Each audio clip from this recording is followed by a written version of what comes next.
हरिः ॐ नमः सभाभ्यः सभापतिभ्यश्च वो नमो नमो स्वेभ्यो स्वपतिभ्यश्च वो नमो नमः आव्याधिनीभ्यो विविद्यन्तीभ्यश्च वो नमो नमो उगणाभ्यस्त्रिगुंहतीभ्यश्च वो नमो नमो गणेभ्यः नमो गणेभ्यो गणपतिभ्यश्च वो नमो नमो व्रातेभ्यो व्रातपतिभ्यश्च वो नमो नमो वृक्षेभ्यो वृक्षपतिभ्यश्च वो नमो नमो विरूपेभ्यो विश्वरूपेभ्यश्च वो नमो नमः सेनाभ्यः हरिः ओम। जी धन्यवाद। धन्यवाद गोविंद जी। और अब मैं अनुरोध करूंगा माननीय आर्य जी से कि जो भारतीय जीवन एवं संस्कार परंपरा का भाग 4 है उसका व्याख्यान करें। माननीय आर्य जी। ओम अग्ने व्रतपते व्रतं चरिष्यामि तच्छकेयं तन्मे राध्यताम् अनृता सत्यम उपैमि। पंचनद के मेरे प्रिय सुधी बंधुओं, 13 संस्कारों का हमने संक्षिप्त परिचय किया है और 13वां जो संस्कार था विवाह संस्कार, ये गृहस्थ का प्रवेश द्वार था और इसमें प्रवेश करने से पहले जब विवाह संस्कार कर रहे थे तो उसमें एक पद्धति है छोटी सी, वो है मधुपर की, यानी 3 भाग गव्य पदार्थ और 1 भाग मधु मिला करके और फिर कन्या वर को देती है। वर अपने हाथ में लेकर के उसको देखता है, मित्र से चक्षुषा प्रतीक्षा महे बोलता है और फिर अपने दाएं हाथ की अंगुली और अंगूठे से उसको मिलाता है और मिला करके फिर छींटे डालता है। पहले सामने छींटे डालता है, फिर पीछे छींटे डालता है, फिर दाएं डालता है, फिर बाएं डालता है, फिर ऊपर डालता है और एक मंत्र बोलता है। मंत्र क्या बोलता है? वो कहता है मेरे आगे कोई भूखा न रहे, मेरे पीछे कोई भूखा न रहे, मेरे दाएं कोई भूखा न रहे, मेरे बाएं कोई भूखा न रहे, मेरे ऊपर कोई भूखा न रहे, मेरे नीचे कोई भूखा न रहे, इन सब को खिलाने के बाद मैं खाऊं। चूंकि गृहस्थ में प्रवेश कर रहा और गृहस्थ का उत्तरदायित्व कितना कठिन है कि उसने ब्रह्मचर्य आश्रम वाले को भी सहारा देना है, उसने वानप्रस्थी को भी देना है, उसने सन्यासी को भी देना है, अपने परिवार के अतिरिक्त। इसलिए वो प्रवेश करने से पहले ही ये संकल्प लेता है कि मैं मेरे दाएं बाएं आगे पीछे ऊपर नीचे कोई भी आदमी ऐसा न रहे जिसकी जीवन में कोई कमी रहे और वो उसको खाने को न मिले या उसका जीवन अधूरा रहे। उसको मैं सहयोग देने के बाद अपने लिए कार्य करूं। तो ये एक उपदेश था जो हमारी संस्कृति प्रत्येक व्यक्ति को समय समय पर याद कराती जा रही है। तूने क्या करना है, अपने लिए क्या करना है, दूसरों के लिए क्या करना है। तो हम गृहस्थ से अब 3 संस्कार बचे हैं, वानप्रस्थ, संन्यास और अंत्येष्टि। उन पर आज हम बहुत संक्षिप्त सी चर्चा करेंगे। संक्षिप्त इसलिए कि अभी वानप्रस्थ संन्यास का प्रचार समाज के अंदर हुआ नहीं है, इसलिए उसके जो थ्योरेटिकल एस्पेक्ट है कि क्यों ऐसा हमारे ऋषियों ने बताया था वो डिस्कस करें। वैसे गृह्य सूत्रों में वानप्रस्थ और संन्यास का वर्णन नहीं है। अंत्येष्टि संस्कार का वर्णन केवल आशुलायन गरीश सूत्र और कौशिक सूत्र में है। कर्णवेद संस्कार का वर्णन केवल पारस्कर गृह्य सूत्र में है। किसी गृह्य सूत्र में 10 संस्कार हैं, किसी में 11 हैं, किसी में 12 हैं, किसी में 13 अथवा 14 है। जो ऋग्वेद पर आधारित आशुलायन गृह्य सूत्र है उसमें 13 संस्कारों का वर्णन। जो कौशिक की शांखायन गृह्य सूत्र है शौनक ऋषि का, उसमें 12 संस्कारों का वर्णन। यजुर्वेद पर आधारित जो पारस्कर ग्रह्य सूत्र है उसमें 14 संस्कारों का वर्णन, आपस्तंभ ग्रह्य सूत्र में 12 संस्कारों का वर्णन, हिरण्य के ग्रह्य सूत्र है उसमें 10 संस्कारों का वर्णन, मानव ग्रह्य सूत्र में 13 संस्कारों का वर्णन, सामवेद पर आधारित जो गोभिलीय ग्रह्य सूत्र है उसमें 12 संस्कारों का वर्णन, मिनी ऋषिकृत ग्रह्य सूत्र में 11 संस्कारों का वर्णन है, खादी ऋषिकृत ग्रह्य सूत्र में 11 संस्कारों का वर्णन, जो अथर्ववेद पर आधारित कौशिक सूत्रम है उसमें 10 संस्कारों का वर्णन, गोपथ ब्राह्मण में 11 संस्कारों का वर्णन और मनुस्मृति में 14 संस्कारों का वर्णन। इस प्रकार से हमने देखा कि 16 के 16 संस्कार नहीं है सब जगह, लेकिन हमने सब मिला करके और उनको 16 संस्कार बना करके आपके सामने डिस्कस किया।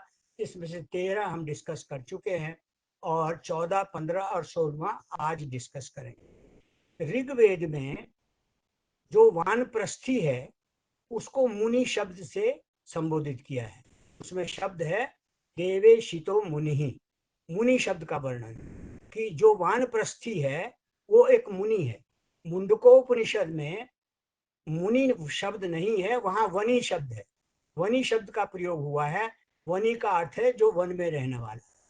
तो वानप्रस्थ संस्कार में हम एक जो अपना गृहस्थ से चूंकि वानप्रस्थ में चले तो यहाँ वात्सल्य, इसको हम वानप्रस्थ आश्रम को वात्सल्य अवस्था भी कहते हैं, क्योंकि जो वर्तमान में जीते हैं उनको हम इंग्लिश में एपिक्यूरियंस कहते हैं, जिसको भोग मार्गी भी कहते हैं, और जो भविष्य के लिए जीते हैं उनको स्टोइक्स कहते हैं, वो त्याग मार्गी हैं। एक भोग मार्गी है, एक त्याग मार्गी है। जो त्याग, जैसे शंकराचार्य ने कहा कि ब्रह्म सत्य जगत मिथ्या, ये त्याग मार्गी है। ईशोपनिषद में यजुर्वेद के 40वें अध्याय में मंत्र है, ईशावास्यमिदं सर्वं यत् किंच जगत्याम जगत तेन त्यक्तेन भुंजिथा मा गृह कश्चित् धनम्। संसार में जितने पदार्थ हैं उनमें ईश्वर वास करता है, इसलिए त्यक्तेन भुंजिथा, त्याग भाव से जो चीज आपने अर्जित की है उसको त्याग भाव से इस्तेमाल करो। त्यक्तेन भुंजिता, अगला शब्द है मागृध, लालच मत करो। क्यों लालच मत करो? कस्यस्वित् धनम, धन किसका है। एक राजा मुंज की चर्चा आती है कि मुंज के भाई भोज के पिता राजा थे और गद्दी को, उत्तराधिकार को भोज ने लेना था, लेकिन भोज अभी छोटा था। तो भोज के पिता ने अपने छोटे भाई मुंज को कहा कि ये गद्दी तुम संभालो, राजपाट तुम संभालो, और जब मेरा पुत्र भोज बड़ा हो जाएगा तो इसको सिंहासन दे देना। मुंज के मन में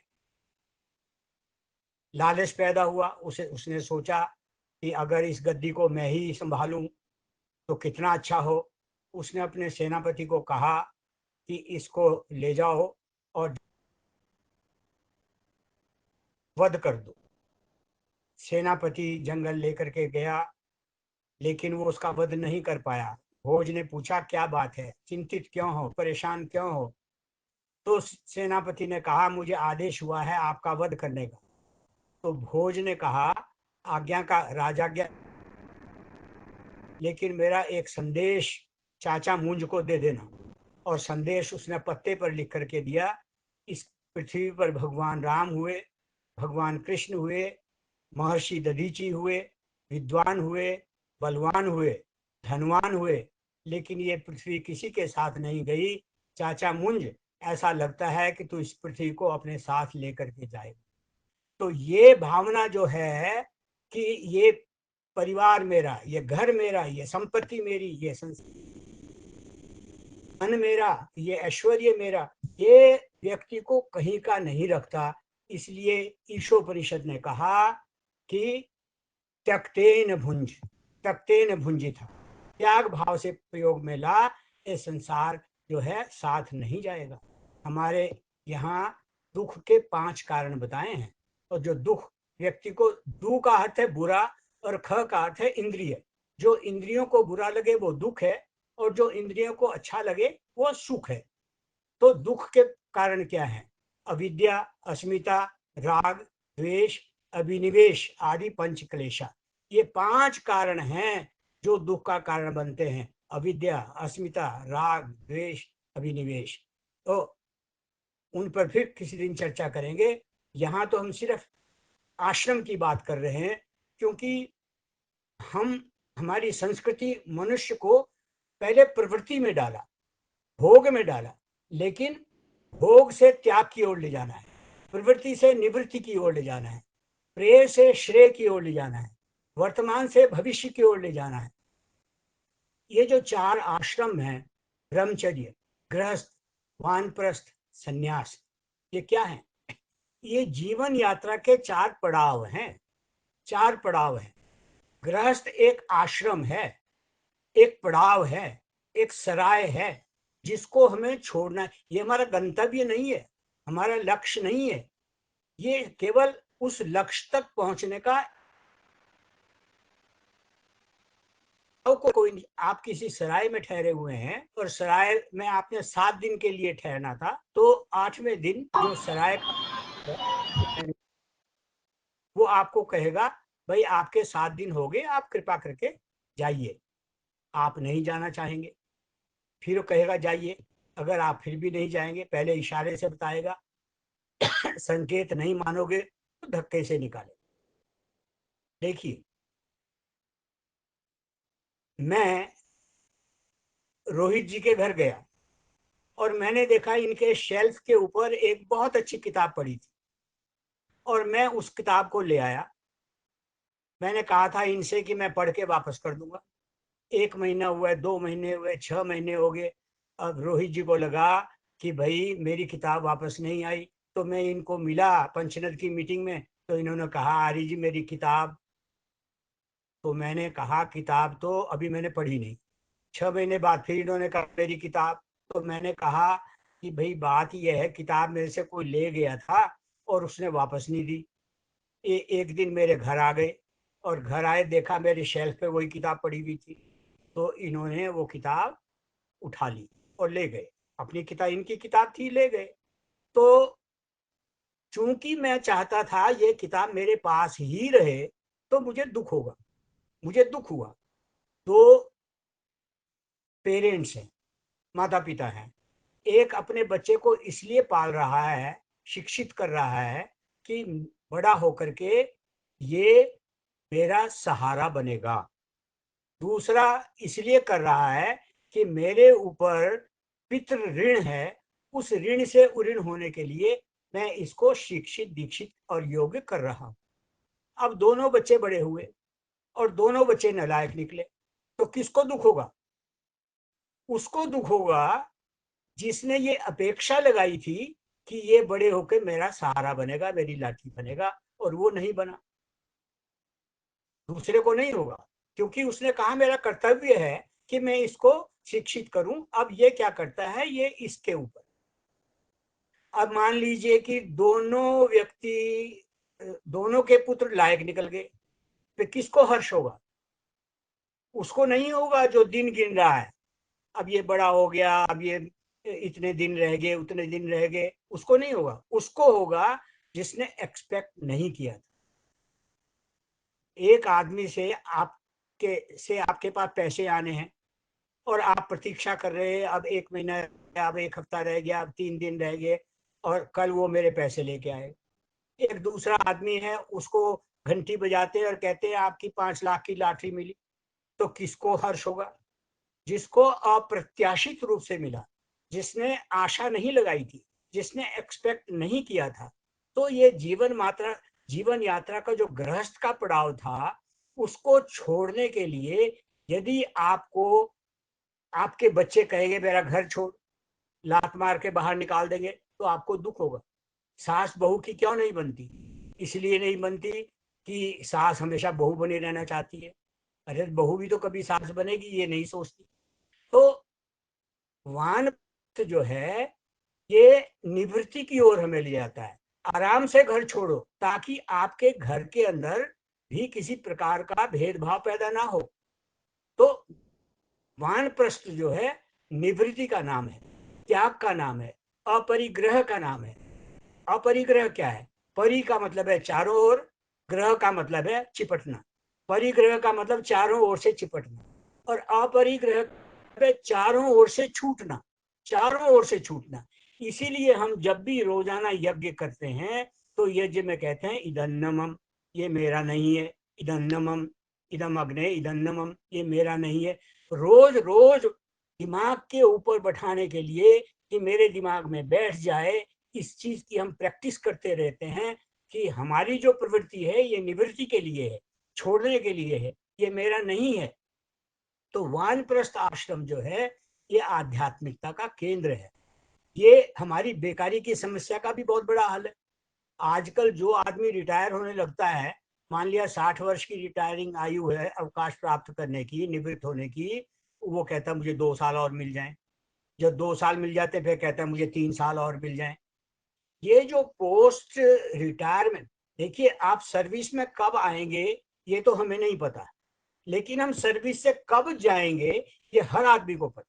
हर आदमी को पता है कि मैं अमुक तिथि में रिटायर होना है मुझे। तो क्यों नहीं अपनी हम ये समस्याएं जो परिवार की हैं, व्यक्तिगत हैं, उन समस्याओं का हल उस अवधि से पहले निकाल कर रखें जिससे हमें कष्ट ना हो। और हमारी हमारी संस्कृति में वानप्रस्थी के लिए जो कार्य बताया, वो बताया कि वो अवैतनिक शिक्षक का काम करेगा। बर्मा के अंदर आज भी वानप्रस्थ आश्रम जो है वो शहर के बाहर बने हुए हैं, और आज भी बर्मा के अंदर वानप्रस्थी लोग जो हैं वो केवल और केवल शिक्षा का कार्य करते हैं। प्रत्येक विद्यार्थी को हम चाहते हैं 10 विद्यार्थी पर एक शिक्षक रहे। ये संभव है अगर हम वानप्रस्थियों का प्रयोग में लाएं, और हमें अगर उनको प्रयोग में लाएंगे अनुभवी अध्यापक मिलेंगे, और वो काम से वात्सल्य की ओर उनका झुकाव होगा क्योंकि गृहस्थी से आए हैं। जैसे पोते पोतियों और बच्चों की ओर अधिक लाड़ होता है, और ये स्वाभाविक गुण बच्चों के विकास के लिए बहुत जरूरी है। और पारिवारिक उपेक्षा से बचेंगे, जो आज हर घर के अंदर बुजुर्गों की उपेक्षा घरों से, वो स्नेह भाव बना रहेगा। हीनता एवं निराशा की भावना जो आज पैदा होती है वो उत्साह में बदल जाएगी कि उनका यूटिलाइज हो रहा है। नवयुवक अध्यापकों द्वारा संभावित आचार संहिता के जो आचारहीनता के जो दुष्परिणाम है उनसे बचाव होगा। और असली आचार्य वो होंगे क्योंकि आचार का परिवर्तन करने की आचार्य बनता है। उनका कार्य अध्यापन है, स्वाध्याय है, चिंतन है, आत्मिक उन्नति है। मैंने आपको पिछली बार भी कहा था, हमारे यहाँ किसी कवि ने कहा, प्रथमे नार्जिता विद्या, द्वितीय नार्जितम धनिम, तृतीय नार्जितम पुण्यम, चतुर्थे किम करिष्यति। तो तीसरे आश्रम में वानप्रस्थ में तो पुण्य कमाने का काम है। इसलिए वानप्रस्थ और संन्यास में व्यक्ति की जो मनोवृत्ति है वो समन्वयवादी विवेकपूर्ण निर्णय लेने की प्रवृत्ति बन जाती है, और मिलाने की प्रवृत्ति बनती है, विध्वंस की प्रवृत्ति नहीं बनती। तो इसलिए वानप्रस्थ हमारी संस्कृति में एक बहुत अच्छा अंग मनुष्य के निर्माण के लिए है। जो दूसरा है वो संन्यास संस्कार। वानप्रस्थ से आप कहाँ जा रहे? संन्यास की ओर जा रहे। यानी जैसे कहा कि पहला संस्कार, पहला और तीसरा और चौथे आश्रम तीनों का पालन जो करना है वो गृहस्थ आश्रम में करना है। और अगर वानप्रस्थी भी वन में है, सन्यासी भी वन में है, ब्रह्मचारी भी वन में है, तो प्राकृतिक वातावरण है, आयु लंबी होगी, स्वस्थ होंगे। इसलिए सन्यासी को कहा, सन्यासी जो है वो त्यागी है, तपस्वी है, संयमी है और निर्लिप्त है। देश प्रेम से वो विश्व प्रेम का समन्वय की ओर बढ़ता है, क्योंकि त्यजेत एकम कुलस्यार्थे ग्रामस्य अर्थे कुलम त्यजेत, ग्रामम जनपदस्यार्थे आत्मार्थे पृथ्वी त्यजेत। फिर वो आत्मा की उन्नति के लिए, मानव मात्र के कल्याण के लिए कार्य करने लगता है। ये मातृ पितृ भगिनी कुटुंब, इस प्रेम से विश्व प्रेम की ओर, मानव प्रेम की ओर बढ़ता है। पुत्रेष्णा, लोकेशना, वित्तेषणा, ये सब समस्त खत्म हो जाती है और इससे ऊपर उठ करके संसार को एक करने का कार्य करता है और सभी कुछ अच्छा देखने की आदत होती है। क्योंकि सन्यास का अर्थ क्या होता है? सन्यास दो शब्दों से मिलकर है, सम और न्यास। सम का मतलब है बिल्कुल सम्यक, और न्यास का मतलब उतार फेंकना, यानी सब कुछ उतार फेंकना। सब कुछ उतार फेंकने का मतलब ये नहीं है कि कपड़े उतार कर फेंकना। सब कुछ उतार फेंकने का मतलब है सारे लगाव के बोझ को उतार फेंकना। इसका एक दूसरा अर्थ भी है। सम का अर्थ है समान और न्यास का मतलब विश्वास, आस्था, यानी सभी का विश्वासी। तो सन्यास का अर्थ जो है सिर्फ घर बार छोड़ना नहीं है, बल्कि राग छोड़ना, द्वेष छोड़ना, मोह छोड़ना, ममता छोड़ना, ये सब कुछ है। ब्रह्मचर्य जो है वो वृद्धि अवस्था है, वो अन्वय अवस्था है। इसमें व्यक्ति अपने लिए सोचता है, अपने खाने पीने के लिए सोचता है, अपने ज्ञान ग्रहण करने के लिए सोचता है, अपने पढ़ने के बारे में चिंतन करता है। लेकिन ये सिर्फ ब्रह्मचर्य में है। गृहस्थ जीवन में जैसे ही प्रवेश करता है वो त्याग का पाठ उसको पढ़ना प्रारंभ कर लेता है। पर त्याग किसके लिए? दूसरों के लिए नहीं। यहाँ त्याग है अपने सुख का त्याग, अपने आराम का त्याग, अपने ऐश्वर्य का त्याग, अपने उपभोग का त्याग, अपने बच्चों के लिए, अपनी संतान के लिए। अपनी संतान के लिए त्याग करना हम सीखते हैं। माता जो है, कहते हैं बंदा बहादुर युद्ध करके आया और अपनी माँ से उसने कहा कि माँ आज मैं तेरे ऋण से उऋण हो आया क्योंकि मैं युद्ध जीत करके आया हूँ।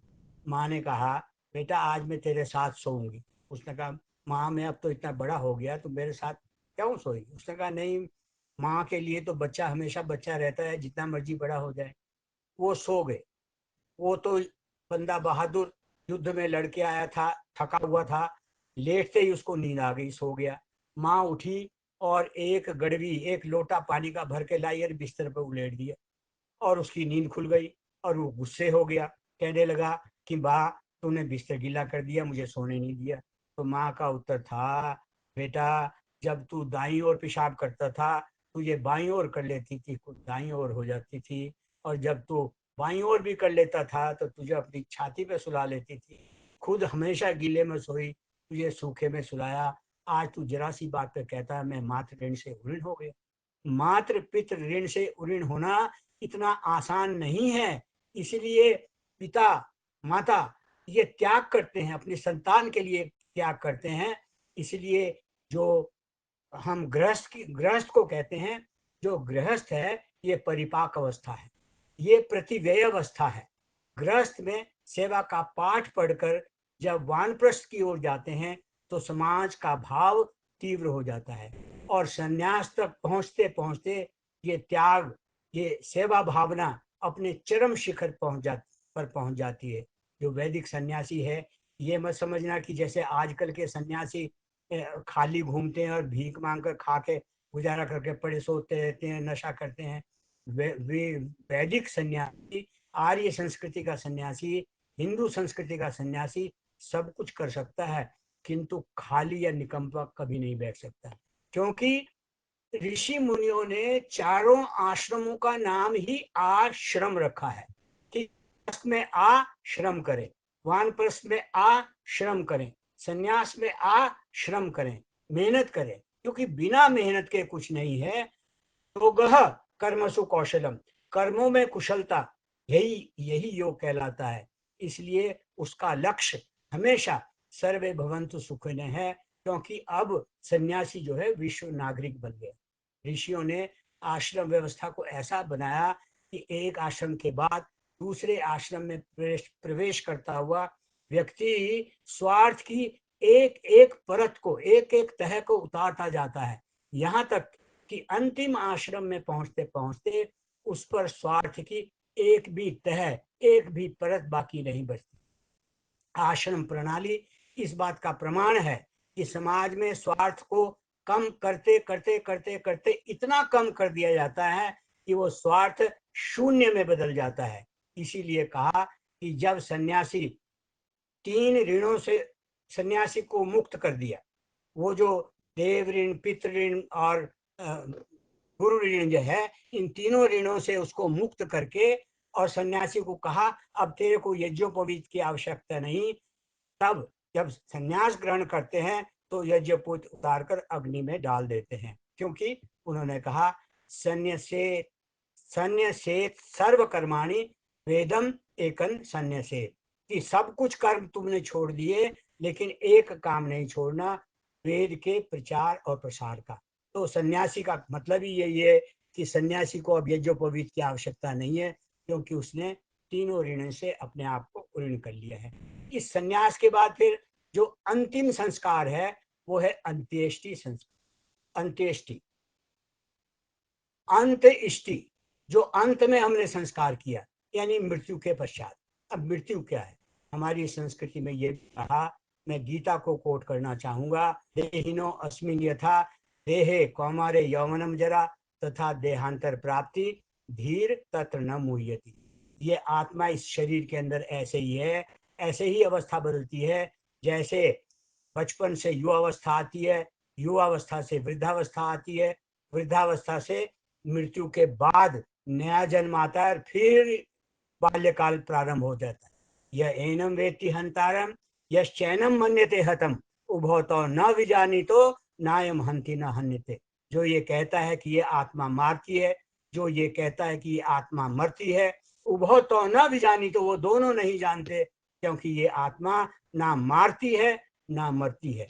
लेकिन गीता ने, भगवान कृष्ण ने इस आत्मा और शरीर को, दोनों को अलग अलग कर दिया। शरीर के बारे में कहा वासांसी जीर्णानि यथा विहाय नवानि गृणाति नरोपराणि तथा शरीराणि विहाय जीर्णानि अन्यानि संयाति नवानि देहि।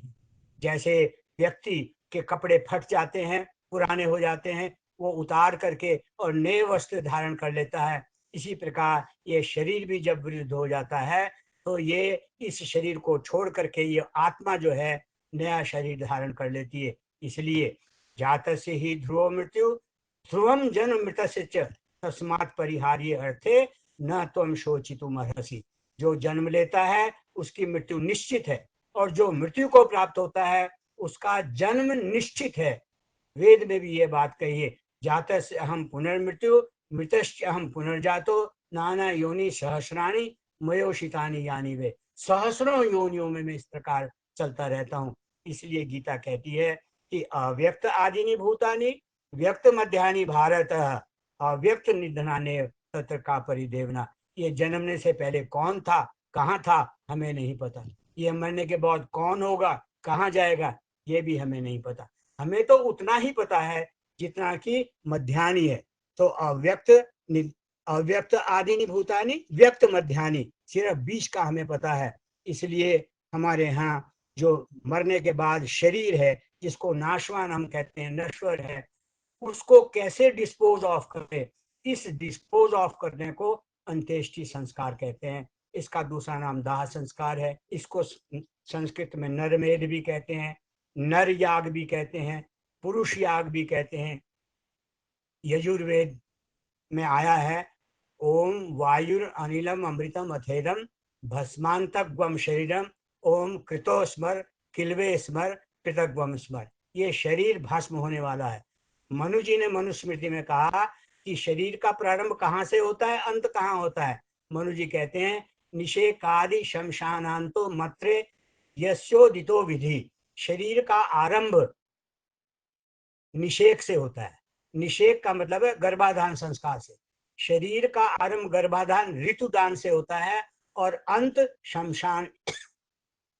शमशान के कर्म से होता है। अब कई लोग कहते हैं कि यमराज आया, अपने भैंसे पे बैठ करके लेकर गया। ये किंवदंतियां हैं। यम का अर्थ वेद में, संस्कृत में नियमन करने वाला है, अनुशासन में रहने वाला है। और यह शब्द वेद में ऋतुओं के लिए भी प्रयोग में आया, वायु के लिए भी आया, विद्युत के लिए आया, सूर्य के लिए आया, ईश्वर के लिए आया। रेफरेंस टू द कंटेक्स्ट, वो रेफरेंस किस चीज का चल रहा है उसके आधार से यम शब्द के बहुत से अर्थ हैं। और मृत्यु किसको कहते हैं कि सूक्ष्म शरीर, या जिसको हम लिंग शरीर कहते हैं, कारण शरीर कहते हैं, आति वाहक शरीर कहते हैं, ये हमारे इस स्थूल शरीर से निकल के अलग चला गया। एक लेखक था रेमंड ए मूडी। रेमंड ए मूडी ने एक किताब लिखी है लाइफ आफ्टर लाइफ। उस लाइफ आफ्टर लाइफ किताब में इस राइटर ने 150 व्यक्तियों का इंटरव्यू लिया, और ये 150 व्यक्ति वो थे जिनको डॉक्टरों ने मृत घोषित कर दिया था, और मृत घोषित होने के बाद वो फिर जी उठे, और फिर जी उठने के बाद उन्होंने अपने उस थोड़े से छोटे से अल्पकाल का, जिसमें उनको मृत घोषित किया गया था, उसका वर्णन इन्होंने दिया है। तो ये अनुभव उस किताब में सारे लिखे हुए हैं। तो हमने देखा कि मृत्यु जो है ये तो केवल एक चोला बदलना है, न जायते मृते वा कदाचित, क्योंकि कारण कार्य का नियम हमेशा बना रहता है, और जब हम कारण कार्य के नियम को बनाएंगे तो हमारी संस्कृति में पुनर्जन्म उसके साथ हमेशा जुड़ा रहे, क्योंकि कहा नासतो विद्यते भाव ना अभाव विद्यते सतः। जो असत है उसकी सत्ता नहीं हो सकती, और जो सत्य है उसका अभाव नहीं हो सकता। गीता में कहा जो अभुक्त कर्म है, हम कहते हैं कि फला व्यक्ति, जब हम कहते हैं कर्म के सिद्धांत को लेकर के कि फला व्यक्ति अच्छे काम करता है वो बहुत दुखी रहता है, और फला व्यक्ति सारे चोरी चपारी करता है और वो सुखी रहता है, तो यहाँ पुनर्जन्म आ जाता है। इसलिए जो हमारे अभुक्त कर्म हैं उनको वो उस व्यक्ति को पुनर्जन्म में जबरदस्ती बरबस घसीट के ले जाते हैं। पाइथागोरस ने, सर वाल्टर स्कॉट ने, विलियम होम ने इनके इतने लेख लिखे हैं जिनसे पता लगता है कि इन सब को भी पूर्व जन्म की, पिछले जन्म की कुछ न कुछ स्मृति थी, और वो स्मृति इन्होंने बताई। लेकिन हमारी संस्कृति में जो अंत्येष्टि कर्म है वो अग्नि के माध्यम से, केवल और केवल मात्र अग्नि के माध्यम से। सब ऐसा नहीं है। रोमन राज्य में उच्च वर्गीय लोग मुर्दों को जलाते हैं। रोमन लोगों की देखा देखी यूरोप में भी शवदाह होने लगे। रोमन लोगों ने ये ग्रीक लोगों से सीखा था, और ग्रीक लोगों ने जब पाइथागोरस भारत आया था तो उसके साथ ये प्रथा चली गई थी। जो प्लेटो है, प्लेटो की विचारधारा में भी भारत के प्रभाव हमें यत्र तत्र मिलते हैं। ईसाइयत के प्रचार प्रसार के बाद ये शव दाह जलाने का विरोध होना शुरू हो गया। 1873 में वियना में एक एग्जीबिशन लगी थी। इस एग्जीबिशन में इटली की एक एग्जिबिट थी, और वो एग्जिबिट क्या थी कि डेड बॉडी को किस प्रकार से एक भट्टी के अंदर जलाया जाता था, डिस्पोज किया जाता था। ये भट्टी वहां एग्जिबिट की गई थी, प्रदर्शित की गई थी। इंग्लैंड की महारानी विक्टोरिया के फिजिशियन थे डॉक्टर सर हेनरी थॉमसन। ये डॉक्टर सर हेनरी थॉमसन उस एग्जीबिशन में गए, और इन्होंने जब वो इटली के मुर्दों को जलाने की भट्टी देखी तो भट्टी इनको बहुत पसंद आई, और उन्होंने क्या किया, बहुत सोच विचार के बाद क्रेमेशन सोसाइटी ऑफ इंग्लैंड नाम से एक संस्था बनाई, और एक पुस्तक भी लिखी, और पुस्तक थी cremation the treatment of the body after death. 13 जनवरी 1874 को जो ये क्रेमेशन सोसाइटी थी ये इंग्लैंड के अंदर रजिस्टर हुई। बहुत सारे वैज्ञानिक, लेखक, कलाविद इससे बने। इनका जो मेमोरेंडम ऑफ एसोसिएशन था, घोषणा पत्र था, उसमें उन्होंने क्या लिखा सुनिए, इन्वर्टेड कॉमास में कोट सुनाता हूं। The promoters disapprove of the present system of burying the dead and wish to substitute some method which would rapidly resolve the body into its component elements by a process which could not offend the living and would render the remains perfectly innocuous. अब इस society ने England में जगह मांगी, church ने इसका विरोध किया, और विरोध के कारण इनको भूमि नहीं मिल पाई। लेकिन ये 4 साल तक संघर्ष करते रहे। 4 साल बाद जो सर्रे जगह है इंग्लैंड की, वहां के वोकिंग स्थान पर इनको एक जगह मिली और इन्होंने वहां पहला क्रेमेटोरियम बनाया। तो लेकिन क्रेमेटोरियम तो बन गया, लेकिन वहां शव दाह करने वाले, जलाने वाले कोई नहीं गए। क्यों नहीं गए? क्योंकि चर्च विरोध करता था। 1883 में विलियम प्रिंस ने अपने बच्चे का वहां पर पहला क्रेमेशन किया और उसका नतीजा क्या निकला? सर विलियम प्रिंस पर मुकदमा चला और उस मुकदमे का फैसला कोर्ट ने ये दिया कि शवदाह करना जो है कोई अवैधानिक नहीं है, ये संविधान के प्रतिकूल नहीं है। इसलिए 1902 में इंग्लैंड में क्रेमेशन एक्ट पास हो गया और सेकेंड वर्ल्ड वॉर के समय मृतकों की संख्या बढ़ने से शवदाह होने लगे और 20वीं शताब्दी के उत्तरार्ध तक पहुंचते पहुंचते जलाने वालों की संख्या 3 लाख से भी अधिक बढ़ गई और जो क्रेमेटोरिया थे, शवदाह गृह थे, उनकी संख्या 190 हो गई।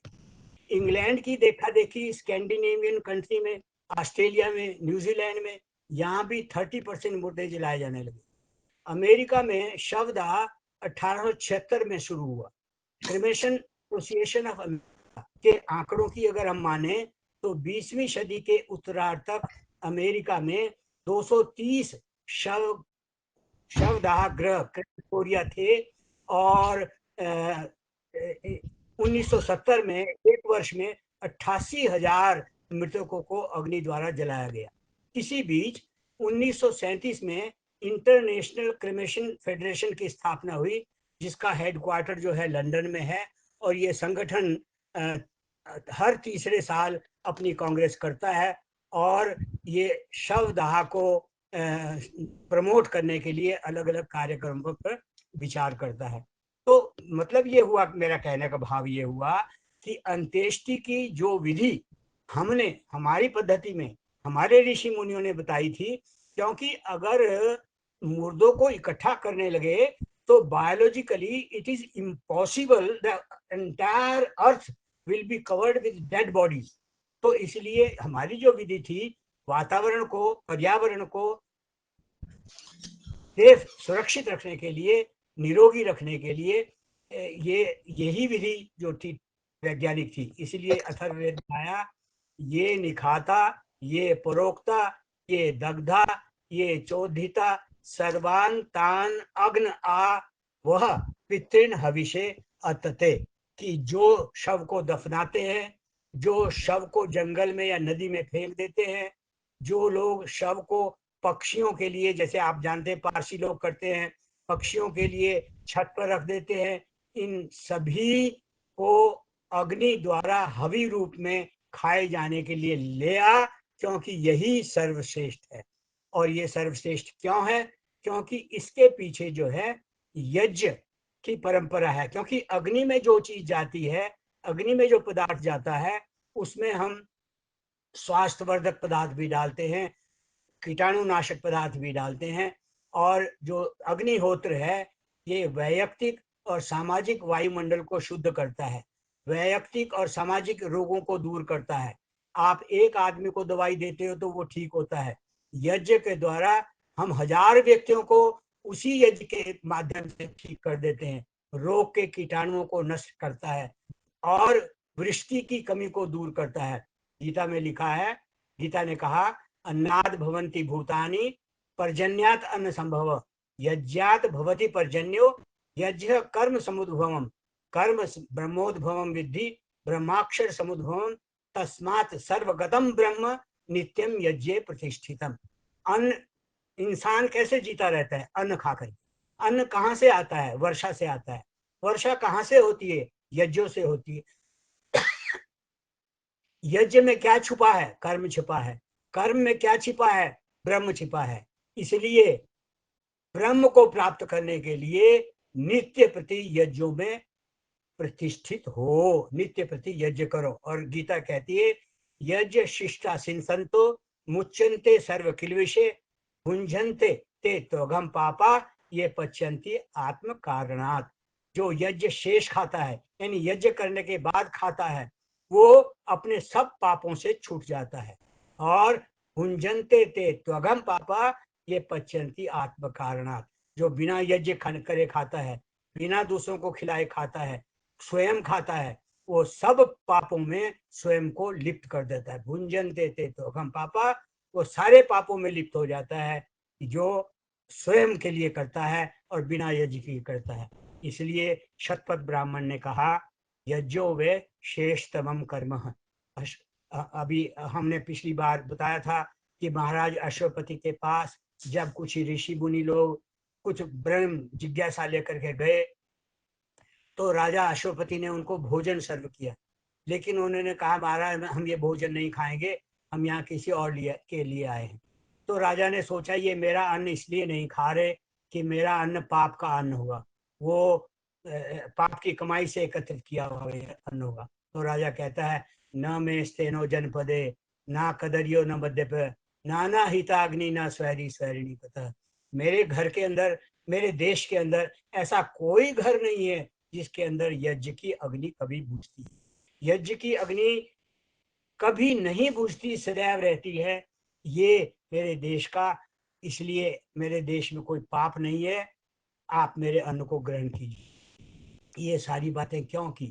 क्योंकि अगर हम विज्ञान की दृष्टि से भी देखें तो अग्नि क्या करती है? अग्नि में हम घी डालते हैं, लोग कहते हैं अरे घी आप क्यों डालते हो, उसको खाओगे तो शरीर को लगेगा। शरीर को लगेगा तो एक आदमी को लगेगा, अगर अग्नि में डालेंगे तो 1000 आदमियों को लगेगी, क्योंकि अग्नि में जाकर पदार्थ फैलता है, अग्नि में जाकर के पदार्थ के गुण बढ़ जाते हैं। ये उदाहरण देता हूँ। आप एक लाल मिर्च अग्नि में डाल दीजिए, क्या आप वहां पर बैठे रह सकते हैं? आप एक गंधक का टुकड़ा अग्नि में डाल दीजिए, क्या आप वहां पर बैठे रह सकते हैं? आप गूगल अग्नि में डाल दीजिए, उसका परिणाम देखिए। आप यूकलिप्टस ऑयल कैप्सूल में मिलता है, और अगर किसी को जुकाम खांसी बहुत ज्यादा हो तो डॉक्टर कहता है इस कैप्सूल को उबलते पानी में डाल और उसकी भाप ले। उस भाप को क्यों ले? वो यूकलिप्टस ऑयल हॉट वाटर में जाकर के क्या करता है? क्या वो विषद नहीं बनता? क्या वो विरल नहीं बनता? स्थूल से विरल नहीं बनता? क्या वो हमें लाभ नहीं पहुंचाता? आयुर्वेद में भस्में होती है, अगर आप में से कुछ लोग जानते होंगे तो भस्म, एक शतपुटी भस्म होती है, एक सहस्रपुटी भस्म होती है, एक शत सहस्रपुटी भस्म होती है। शतपुटी भस्म का मतलब जिस भस्म को 100 बार पुट दी गई है, और यानी 100 बार अग्नि में डाला गया, और सहस्रपुटी जिसको 1000 बार अग्नि में डाला गया मिट्टी के बर्तन में रख करके। तो जब हमने उसको इतना विरल कर दिया, इतना उसको एक्सपेंड कर दिया, इतने उसके कण को महीन कर दिया कि वो कण अब सबके लिए लाभकारी होने लगे। होम्योपैथी में क्या करते हैं? होम्योपैथी में दवाई बनाने के 2 मेथड है, एक ट्राइटूरेशन है, एक सक्कशन है। ट्राइटूरेशन है विचूर्णीकरण, उसका चूर्ण बनाना, ग्लूकोज पाउडर डाल करके डाइल्यूट करते जाना। दूसरा है आलोडन। आलोडन एक हिस्सा मदर टिंचर डाला, 100 हिस्से पानी डाले और उसको बोतल में डालकर झटके दिए, ये आलोडन है, सक्कशन है। उसको हमने डाइल्यूट कर दिया। तो जो मेडिसिन 10x है वो सबसे स्ट्रॉन्ग है, जो 100 पोटेंसी की है वो उससे डाइल्यूट है, जो 1000 पोटेंसी की है वो उससे भी डाइल्यूट है, जो 10,000 पोटेंसी की है वो उससे भी डाइल्यूट है। यानी एक हिस्सा दवाई में अगर मैंने 10,000 हिस्सा पानी डाल दिया तो 10,000 गुना डाइल्यूट हो गई, लेकिन जो 10,000 पोटेंसी की दवाई है वो ज्यादा इफेक्टिव है, और जिसमें दवाई का पोर्शन ज्यादा है, अनुपात ज्यादा है, वो कम इफेक्टिव है। क्यों? क्यों होता है? आप छोड़िए, आप ना आयुर्वेद को मानते हो, आप ना होम्योपैथी को मानते हो, माना एलोपैथी को मानते हो। एलोपैथी में पहले ड्रग डिलीवरी सिस्टम था इंडिविजुअल के लिए, एडवांसमेंट हुई और ड्रग डिलीवरी सिस्टम हो गया मॉलिक्यूलर लेवल का। मॉलिक्यूल, दवा के मॉलिक्यूल बॉडी के अंदर दे जाने लगे। लेकिन ये देखा कि कई मॉलिक्यूल जो हैं हमारी जो कोशिका की दीवार है, सेल मेम्ब्रेन है, उसको पार नहीं कर पाते। तो फिर मॉलिक्यूलर लेवल से भी हम नीचे गए, नैनो टेक्नोलॉजी उपलब्ध हो गई, नैनो टेक्नोलॉजी आ गया और हम नैनो पार्टिकल बनाने लगे और नैनो पार्टिकल बना करके नैनो डिलीवरी होने लगी। अब नैनो डिलीवरी जैसे कैंसर की दवा है, कैंसर की दवा है वो नैनो डिलीवरी से होती है, नैनो टेक्नोलॉजी से होती है, क्योंकि उसको हमने इतना विरल कर दिया, इतने सूक्ष्म कणों में बांट दिया कि वो अब डिलीवर होने लगी। और हम तो नैनो टेक्नोलॉजी पे भी अटके नहीं है अभी, फिर हमने उससे भी छोटे पार्टिकल बना दिए, बोसोन्स है, जैसे हिग बोसोन्स है, फोटोन्स है, ग्लूओन्स है, फर्मियोन्स है, हेड्रोन्स है, और छोटे पार्टिकल बना दिए और इफेक्टिव हो गए। ये हिग बोसोन, जिसको ग्रेविटेशन पार्टिकल है, या जिसको आप गॉड पार्टिकल भी कहते हैं, गॉड पार्टिकल है, जिसका एक्सपेरिमेंट अभी कुछ दिनों पहले दुनिया के सारे साइंटिस्ट मिलकर के कर रहे हैं सर्न के अंदर।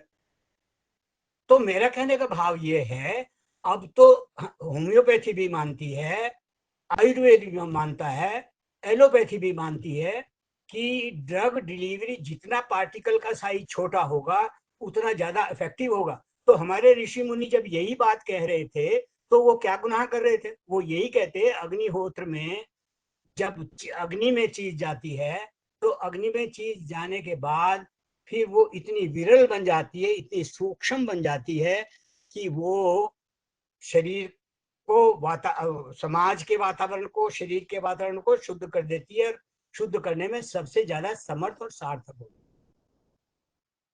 स्वामी सत्यप्रकाश थे, संन्यास लेने से पहले वो इलाहाबाद विश्वविद्यालय में केमिस्ट्री के प्रोफेसर थे, फिर केमिस्ट्री डिपार्टमेंट में ही वो हेड बने वहां। उन्होंने एक किताब लिखी अग्निहोत्र। उसी किताब से प्रेरणा पाकर के पंजाब यूनिवर्सिटी में आपके हरियाणा के डॉक्टर राम प्रकाश थे, केमिस्ट्री डिपार्टमेंट में प्रोफेसर, उन्होंने भी एक किताब लिखी हवन के ऊपर। और प्रोफेसर ल्यू एंड फिशर, इन्होंने 1886 में लिखा। इसी प्रकार से कैम्बियर और ब्रोचेट ने लिखा, स्टेटर और रिडल ने लिखा। इन सब साइंटिस्टों ने यह बताया कि जब हम फैट को पार्शली ऑक्सीडाइज करते हैं, पार्शियल ऑक्सीडेशन में फॉर्मेल्डिहाइड बनता है, और ये फॉर्मेल्डिहाइड है, ये बहुत शक्तिशाली कीटाणुनाशक है। घर के धूल के कण में से भी कीटाणुओं को नष्ट कर देता है। और इन्होंने देखा कि 40% घोल जो है वो टाइफस के कीटाणुओं को, एस्चेरेशिया कोलाई के कीटाणुओं को, कोलोन के कीटाणुओं को ये 20 से 30 मिनट के अंदर अंदर खत्म कर देते। डॉक्टर ममता सक्सेना थी ये, उन्होंने अपनी पीएचडी की थीसिस लिखी और 3 रिसर्च पेपर इन्होंने 2007 में पब्लिश किए। ये रिसर्च पेपर आपको मिलेंगे सक्सेना, सेन गुप्ता एंड पांड्या के नाम से। ये पांड्या वही हैं जो ये गायत्री परिवार के मेंबर हैं और वाइस चांसलर हैं हरिद्वार में यूनिवर्सिटी। जो सेंट्रल पोल्यूशन कंट्रोल बोर्ड है दिल्ली का, दिल्ली के सेंट्रल पोल्यूशन कंट्रोल बोर्ड ने यमुना विहार में 3 परीक्षण किए, और 3 परीक्षण करने के बाद उन्होंने जर्नल ऑफ एनवायरनमेंट में रिसर्च को पब्लिश किया। आपके दिल्ली के pollution control board, central pollution control board है, और उन रिजल्ट्स को आप देखोगे तो आप हैरान हो जाओगे। वो कहते हैं कि जो अग्निहोत्र है, अग्नि में जो हम पदार्थ को डालते हैं, अग्नि में जो हम ये घी या सामग्री या कुछ भी डालते हैं, तो ये वातावरण को शुद्ध करने में इतना सक्षम है, इतना ये सार्थक है कि ये हमें सारे वातावरण को बीमारियों से, रोगाणुओं से मुक्त करता है और स्वस्थ बनाता है, पर्यावरण शुद्ध करता है। पिछली बार हमारे पांडे जी ने एक मंत्र बोला था, ये न यजस्तायते सप्त होता तन्मे मनः शिव संकल्प मस्तु। 7 होताओं से संपन्न यज्ञ। 7 होता कौन से हैं? होत्र, होत्र, नेष्ठ, आग्निध्र, प्रशास्त्र, अध्वर्यु एवं ब्रह्मा। इन 7 होताओं से जो यज्ञ किया जाए तो वो यज्ञ हमें, हमारे परिवार को, हमारे वातावरण को शुद्ध करता है, पवित्र करता है। इसलिए जो अंत्येष्टि की विधि है कि अग्नि में घी डाल के, सामग्री डाल करके, वनौषधियां डाल करके और फिर हम यज्ञ करें। उपनिषदों में एक कथा आती है, वो कथा कह करके अपनी बात को विराम दूंगा। कहने लगे कि यज्ञ क्या होता है, तो उत्तर दिया, ये उपनिषदों का प्रश्नोत्तर है। उत्तर मिला कि वनौषधियों से, अन्न से किया हुआ, अन्न से किया हुआ, अन्न को अग्नि में डाला हुआ जो है वो यज्ञ है। कहा अगर अन्न ना हो तो क्या करें, तो उत्तर दिया वनौषधियों से करें। अगर वनौषधियां ना हो तो क्या करें, फिर संविधाओं से करें। अगर संविधाएं भी ना हो तो क्या करें, तो कहने फिर पानी से करो। अगर पानी भी ना हो फिर क्या करें, कहने अगर कुछ भी ना हो तो मंत्र पाठ से यज्ञ करो, पर यज्ञ करो अवश्य। अगर यज्ञ करोगे तो निसंदेह आपका जीवन शुद्ध, बुद्ध, पवित्र, उज्जवल होगा और आपका जीवन संस्कारित होगा। आप समाज के अंदर संस्कार बांटोगे, समाज को पवित्र रखोगे, समाज को के बारे में सोचोगे और समाज के बारे में करोगे। मानवता का कल्याण होगा और विश्व एक दूसरे का कल्याण चाहेगा। कहते हैं देवताओं और राक्षसों में को एक बार खाने के लिए बुलाया और खाने के लिए बुला करके उनको बैठा दिया पंक्ति में और दोनों के आगे खाना रख दिया गया। और खाना जब दोनों के आगे रख दिया तो, और लेकिन उनके हाथों के ऊपर यहाँ कंधे से लेकर के और कलाई तक फटी, लकड़ी की फटी दी गई ताकि वो कोहनी से अपने हाथ को मोड़ ना सके। खाना परोस दिया और कहा खाओ, तो कहते हैं जो राक्षस थे उन्होंने तो अपने हाथ पीछे को किए और मुंह नीचे करके जमीन से मुंह से खाया और खा लिया। और जो देवता थे उन्होंने उठाया थाली से और दूसरे के मुंह में डाल दिया, क्योंकि कोहनी से हाथ को मोड़ नहीं सकते थे। और जो उसके सामने बैठा था उसने उठाया, उसने उसके मुंह में डाल दिया। तो जो दूसरे को खिलाता है वो असली मानव है। इसलिए मानव की संस्कृति को उजागर करने के लिए हमारी संस्कृति कहती है कि आप सदैव दूसरे का ध्यान रखो। अगर दूसरे का ध्यान रखोगे तो निश्चित जानिए आपका समाज बहुत स्वस्थ बनेगा, उज्जवल बनेगा और आपको प्रमुखापेक्षी नहीं होना होगा। आप स्वतंत्र होंगे, स्वाधीन होंगे, उच्च विचारों वाले होंगे और सदैव अच्छा सोचने वाले होंगे। इसलिए ये जो 16 संस्कार की पद्धति हमने बताई, जो गर्भाधान संस्कार से अंत्येष्टि तक है, किस विधि से करना है और क्यों करना है, उसके पीछे लाभ क्या है, वैज्ञानिक आधार क्या है, इन सब पे हमने आज चर्चा की है। प्रश्न आपसे जो भी होंगे वो लेने में मुझे अच्छा लगेगा। अगली बार जो हम करेंगे गीता का जो श्लोक है युक्त आहार विहारस्य युक्त चेष्टस्य कर्मसु युक्त स्वप्नावबोधगम्य योगो भवति दुःखः, इस पर हम अगला विचार करेंगे। धन्यवाद।